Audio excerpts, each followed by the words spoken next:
ഹരേ കൃഷ്ണ. സർവം ശ്രീ രാധാകൃഷ്ണ അർപ്പണമസ്തു. അധ്യായം 14. ഭൗതിക പ്രകൃതിയുടെ ത്രിഗുണങ്ങൾ. ശ്ലോകം 2. ഇദം ജ്ഞാനമുപാശ്രിത്യ മമ സാധർമ്മ്യമാഗതാഃ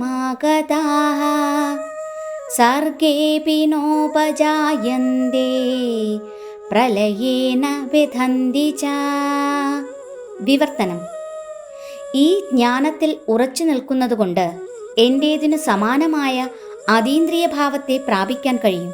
അങ്ങനെ ഉറച്ചു നിന്നു കഴിഞ്ഞാൽ ഒരുവൻ സൃഷ്ടികാലത്ത് ജനിക്കുകയുമില്ല, പ്രളയകാലത്ത് ആകുല ചിത്തനാവുകയുമില്ല.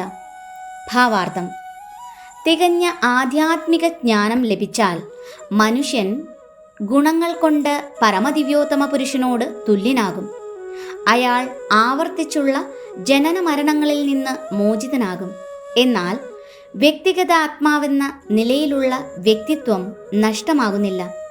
പരവ്യോമത്തിലെ ദിവ്യഗ്രഹങ്ങളിൽ എത്തിയ മുക്താത്മാക്കൾ പ്രേമപൂർവം ദിവ്യമായ ഭഗവത് സേവനത്തിൽ ഏർപ്പെട്ട് എപ്പോഴും ഭഗവത് പാതാരവിന്ദങ്ങളിൽ മനസ്സുറപ്പിച്ചുകൊണ്ടിരിക്കും എന്ന് വേദസാഹിത്യങ്ങളിൽ നിന്ന് മനസ്സിലാക്കാവുന്നതാണ്.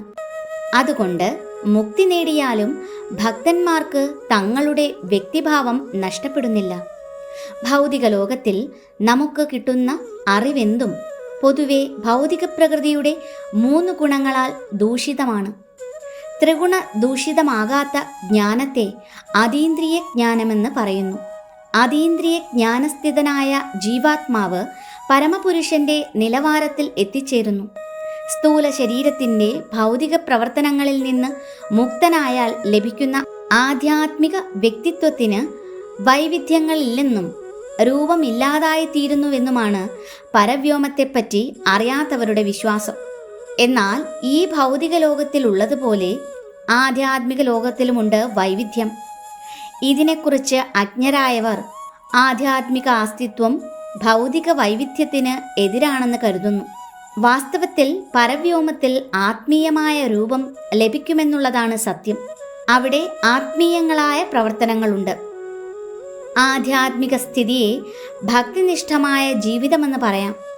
അവിടെ അന്തരീക്ഷം മാലിന്യരഹിതവും ജീവാത്മാവ് ഗുണത്തിൽ ഭഗവത് സദൃശ്യനുമാണ്. ഈ അറിവ് ലഭിക്കുന്നതിനായി ഒരാൾക്ക് എല്ലാ ആധ്യാത്മിക ഗുണങ്ങളും വളർത്തിയെടുക്കേണ്ടി വരും.